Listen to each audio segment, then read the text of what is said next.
I literally got text on my phone saying, why haven't we covered this story? Monday, we're having Kit Clarenberg on, right? So we'll talk a little bit more about what's going on with Boris Johnson behind the scenes, the CIA, the real reasons on why we want to get rid of Boris Johnson, not the bullshit that the mainstream media is telling us. On Friday, we're going to have on Garland Nixon, who will talk a little bit more about police protocols and police violence, because he's an ex-law enforcement officer. So we'll dive into it deeply. So stories that we're talking about this week, and especially today, will be kind of continuing on to go a little bit deeper dive next week. Jayland Walker, probably everybody heard about this. The 25-year-old Jayland Walker was shot 60 times by Akron police, fam. In fact, they said there was about over 90 shots fired. There was 8 police officers. Each one of them released about an average of 12. They emptied the clip, which is 96 bullets. 60 of them hit him. So I wanted to have a discussion about this here. What we know about the fatal police shooting of Jayland Walker. And we peeled this right off CNN, so we know we're not using any biased information whatsoever. So here it is. What we know about the fatal police shooting of Jayland Walker. So let's take a look at what's going on. Let's unpack it after, and let's have a little conversation about it.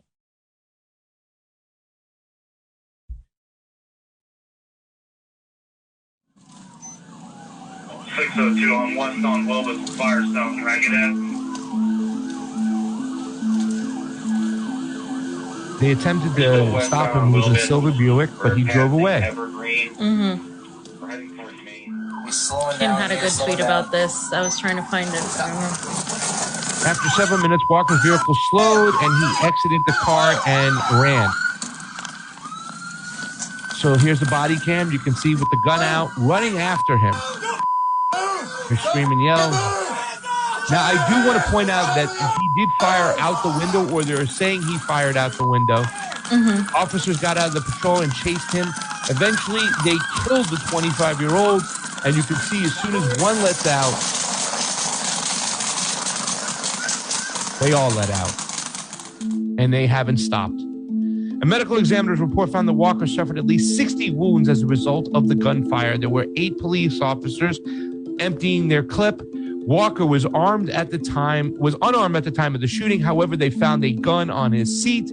This is the police. They believe he fired the gun from his vehicle during the car chase, and that's what we're seeing on the screen. That changes the whole nature of the traffic stop. It went from being a routine traffic stop to now a public safety issue. There, the police saw a gun found on Walker's vehicle after the shooting. The Ohio Bureau of the Criminal Investigations is investigating the incident. The city of Akron declared the state of emergency and issued a curfew, and widespread protests followed the shooting. Can't see. 8 police officers who were directly involved in the shooting have been placed on administrative leave pending the investigation. There you go. So, fam, here we go. Let's just dive right into the article, and then we'll break it down. I'm just going to read a little bit of this. The city of Akron, Ohio is on the edge of the 4th of July, 1 week of the fatal shooting of the 25-year-old Jayland Walker. A news conference by city officials Sunday, along with the release of 13 police body camera videos, at least they had them on, has started to paint a fuller picture of the shooting, which police say they happened when Walker, who is black, fled and attempted a traffic stop early on June 27th. Walker was unarmed at the time he was killed. Akron Police Chief Stephen Mellett told reporters a gun was found in Walker's vehicle after shooting. Police said, and officers said Walker fired a gun from his vehicle during the car chase. Now, he did have a ski mask on. I understand a lot of people are saying, oh, this is about COVID and the mask and blah, blah, blah. This was halfway through the article. It says Walker was wounded about 60 times, the chief says. A medical examiner report found Walker suffered at least 60 wounds as a result of a gunfire, Milet said Sunday. Though the medical examiner is still working to determine which are entrance wounds and which are exit wounds. That's crazy when they have to determine which entrance and which exit. That's just nuts. The BCI will determine exactly how many times Walker was shot, Milet said. In the meantime, it remains unclear how many rounds were fired, though Milet said he anticipates the number will be high based on the videos in which dozens of gunshots were heard over 7 seconds. A lot of rounds were fired, the chief said, fam. So I don't know what your initial thoughts are on this whole situation. I do want to point out that we've been talking. This is why I'm eager to get Garland on, that it is protocol to empty your clip when you start firing. I don't know if that's protocol everywhere, but it's something I want to talk about because we've had several situations since then in which they've just emptied the clip, fam, which says a lot about police officing in America. Go ahead. Yeah, so I just want to, I didn't get a chance to put it up, but I just want to put something up because Kim quote tweeted Jack Posobiec because Jack Posobiec tweeted, Akron officials released video of Jayland Walker shooting at the police from his car. Of course, he tweeted that because every single time that this happens, there's always like somebody on the right saying, oh, see, he was a danger to the cops. Okay. So then she said, I see he shot at them. I understand this happened, but I still don't understand riddling him with 60 bullets. And now we're saying that might be more, right? A cops emptied their clips. You talked about it's protocol for a cop to empty his clip. Okay, A cops empty their clips, but why? But why isn't the protocol for only one designated shooter? You have 8 cops on one guy, even if he is a designated shooter. How, and I have to go back to this because for me, it's like, how does this guy get 60 bullets and the guy that just killed a bunch of people gets like literally just arrested passive? I just don't, it happens all the time. And you can't tell me that it's well, it was a different situation. And dude, man, like if that's your protocol for one shooter, then why don't I see that happening to the mass shooters? Why do they get apprehended and get walked into custody and live? I just don't, I have a hard time. And then the only difference is usually there's a class difference and there's definitely almost an ethnic difference.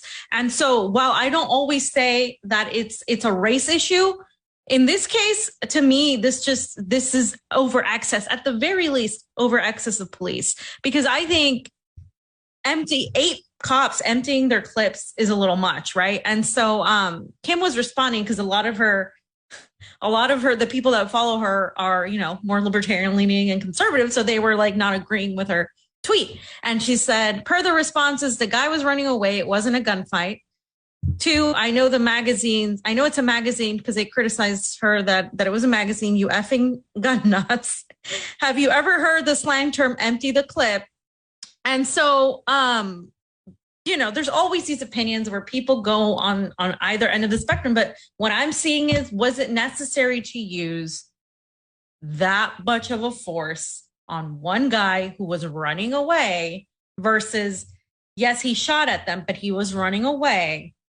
And then you have to say, well, if I'm a person of a certain group that gets shot at all the time, like you're always going to have that questioning. So I just think it's ridiculous to say it's okay for a cop to shoot somebody 60 times, even if they shot back at them, because you have 8 cops doing it. Yeah. It's not just one cop. You have 8 cops now. And this isn't like the first time this happens, right? This happens constantly.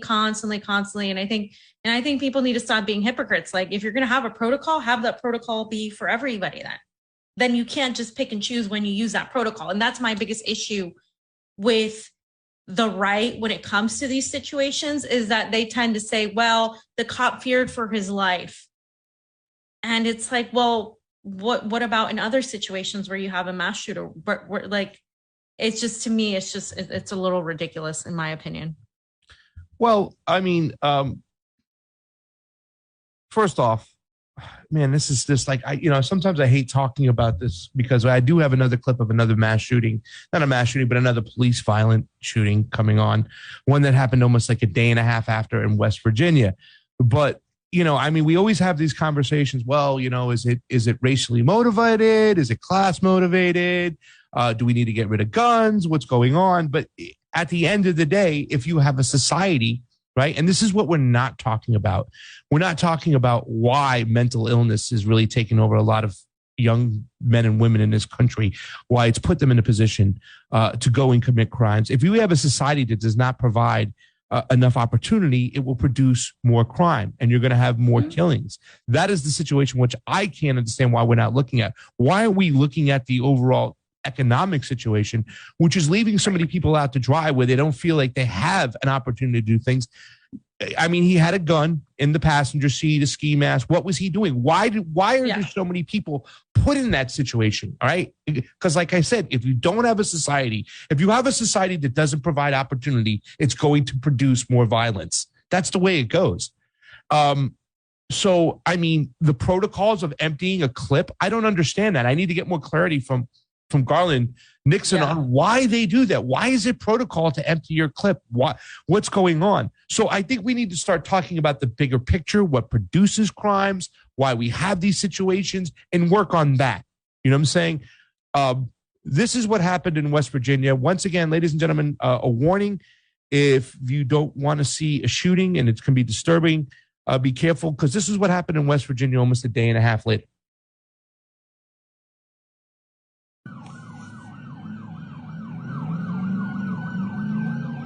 Is a cop shooting somebody? Oh, yeah. Cops. Oh, yes.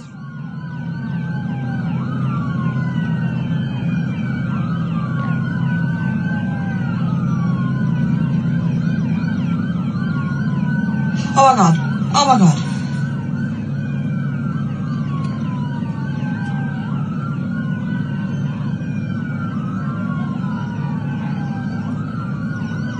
Oh, my God. Oh, my God.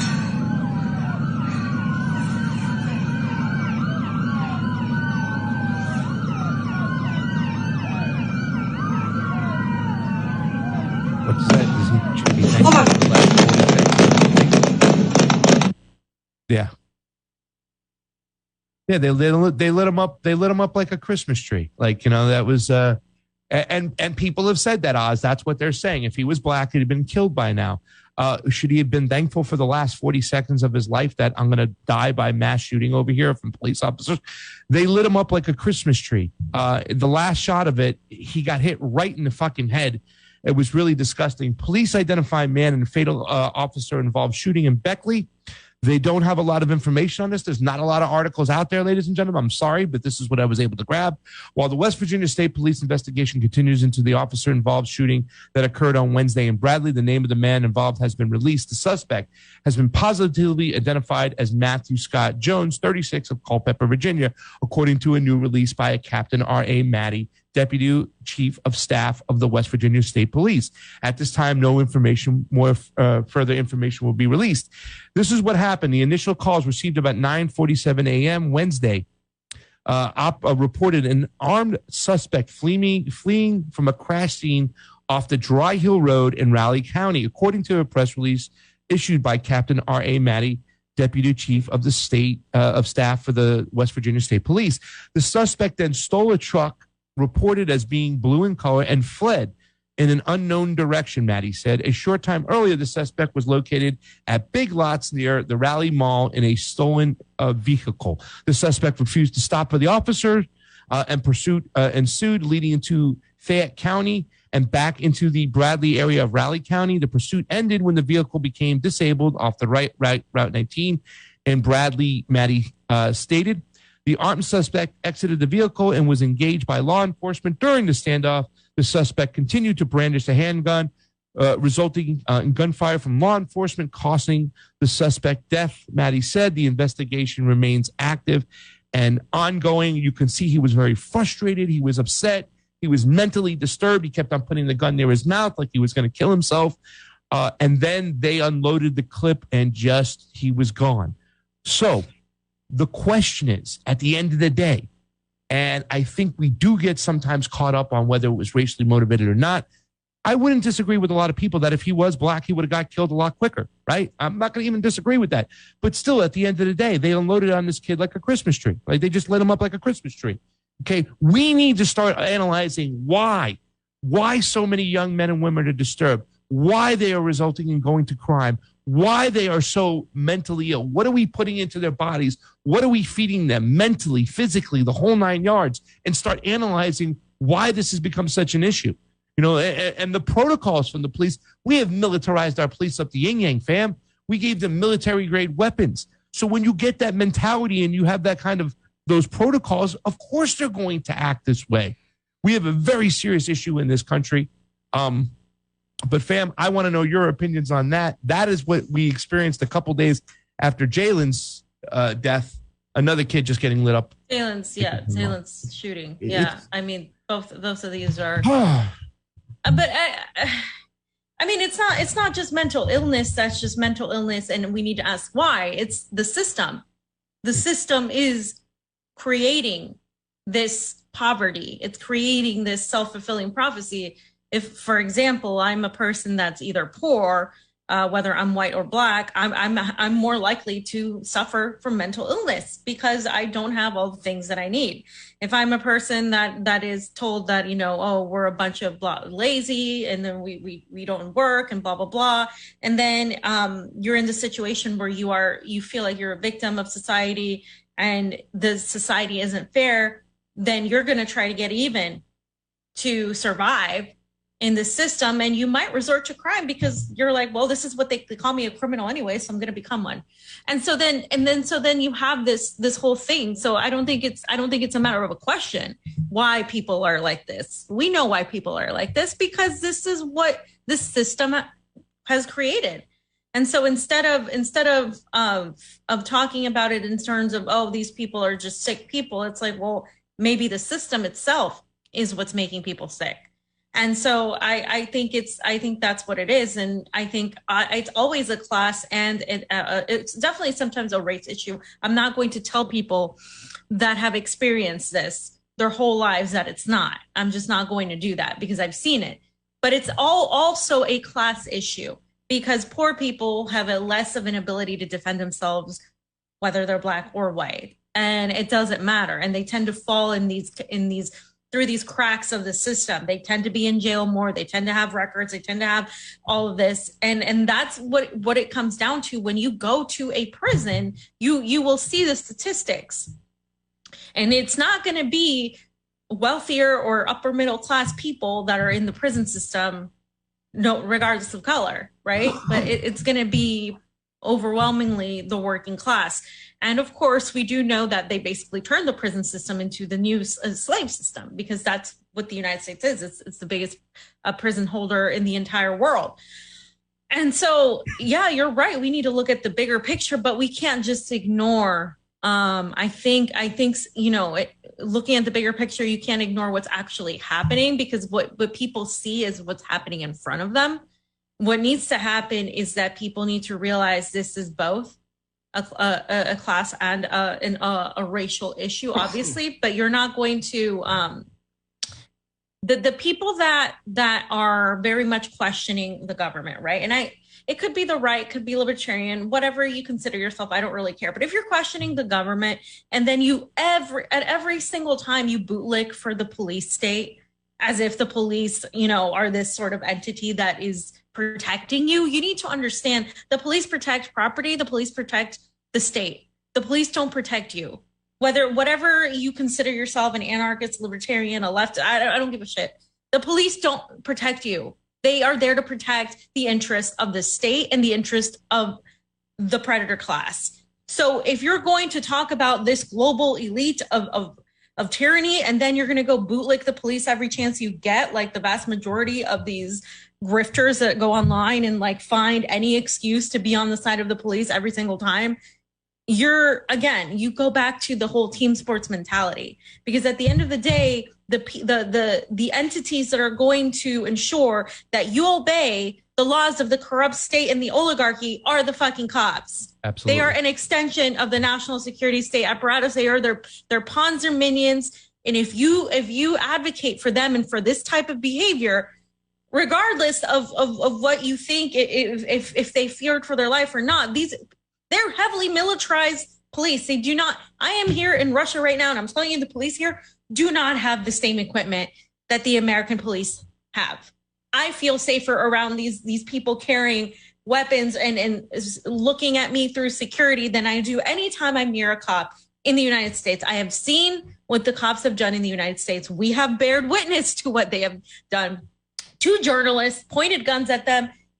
You can't tell me that there's not a problem with the police. So, but the police is an entity, a smaller entity of the bigger picture, which is the national security state and the government. So, I mean, yes. So if you want to defund the police in that sense, you have also on the other end, you have to look at the bigger picture, the Pentagon, you have to look at the military, you have to look at everything. And this is precisely why you do not, leftist, give up your Second Amendment. Because unless you want people to continue to die at the hands of the state, you don't give up your Second Amendment at all, period, end of story. Because this is going to continue. And it's going to get worse. Once people start revolting more, believe me, it's just, they're going to ensure what the state wants, period.